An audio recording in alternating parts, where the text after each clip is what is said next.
అగ్నితో వచ్చిన గొడవ ఏంటో తెలుసా? ఆ అగ్ని నీకు దగ్గరకు వచ్చినప్పుడు నువ్వు మట్టిగా ఉన్నావు అనుకో, నువ్వు మట్టి అయితే అగ్ని దగ్గర గట్టిగా అయిపోయి రాలిపోతావు. అదే నువ్వు మైనువులాగా మెత్తకున్నావు అనుకో, శ్రమ దగ్గర కరిగిపోతావు.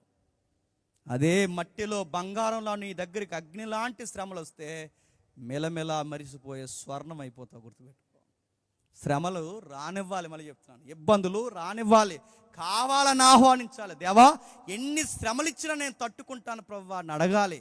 దేవుడు కావాలని కొన్ని శ్రమలు మన జీవితంలోనికి పర్మిషన్ ఇచ్చి మరీ తీసుకొస్తాడు.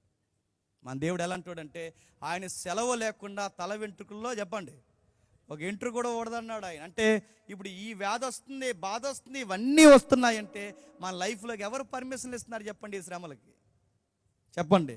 శ్రమలకు పర్మిషన్ ఇచ్చేది ఆయనే, మళ్ళీ మన జీవితాలకి విడుదల ఇచ్చేది కూడా ఆయనే.